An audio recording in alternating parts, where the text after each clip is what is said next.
ఖాళీ టానిక్ సీసా ప్రభుత్వ ఫార్మసీ సిబ్బంది నిర్వాకం బచ్చిర్యాల ప్రభుత్వ ఆసుపత్రిలో ఘటన ప్రిస్క్రిప్షన్లో రాసిన మందులు ఇస్తలేరని పేషెంట్ల ఆగ్రహం.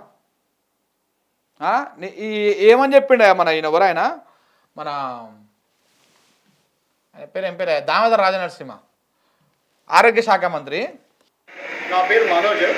మా అబ్బాయి 4 సంవత్సరాల అబ్బాయికి లూజ్ మోషన్స్ అవుతున్నాయి.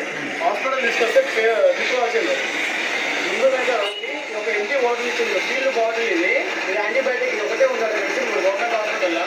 ఏ మెడిసిన్ లేదా బాబు ఒకటే ఉందని చెప్పారు. ఇది ఓపెన్ చేస్తున్నారు చూడండి.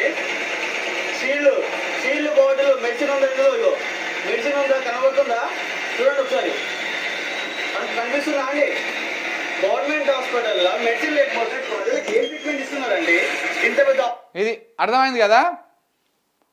మన దామోదర్ రాజనరసింహ గారు ఆ రోజు ఏదో పెగ్గలు మాట్లాడుతూ కదా, ఈడెవరు ఉంటారు, నా జనం ఉంటారు, నా ప్రజలు ఉంటారు, దొరజనం ఉండరు అని ఎంత పొడుగు మాటలు మాట్లాడుతీవి. ఈడేమై కాలు సీసా ఇస్తురు. నువ్వేం చేస్తున్నావు? జ్యూస్ తాగి వండుకున్నావా? రాత్రి జ్యూస్ తాగి వండుకున్నావా? ఆ జ్యూస్ మొత్తం ఇంకా దిగలేదా? చెప్పాలి కదా సమాధానం. దీనికి సమాధానం చెప్పాలి కదండి. మీరే కదా ఆరోగ్య శాఖ మంత్రి. ఆ రోజు విలేకరులు అడిగితే విలేకరుల మీద చిందులు వేస్తేవి, ఎగిరితివి, దుంకితివి. మరి ఈరోజు కూడా చెప్పాలి దానికి సమాధానం.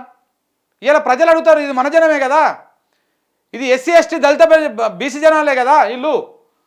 నువ్వు ఆ రోజు దొరజనం అని మాట్లాడుతావు కదా, ఆ దొరజనం రారు ఎట్లాగో. మరి ఇప్పుడు మన జనాలకు నువ్వు మందులు అందియాలి కదా. మందులు ఇవ్వమని చెప్పేసి మెడిసిన్ ఇవ్వమంటే ఖాళీ డబ్బా ఇచ్చినావంట.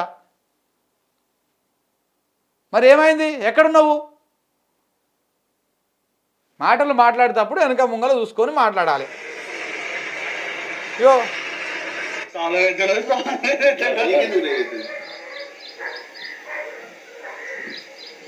ఖాళీ డబ్బాకు సీల్ వేసి పెట్టారు మంచిగా.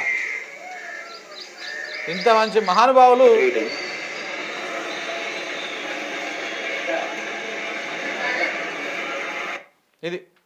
సో కాబట్టి ఇట్లా ఉందన్నమాట. ఖాళీ టానిక్ సీసా ఇచ్చిర్రు.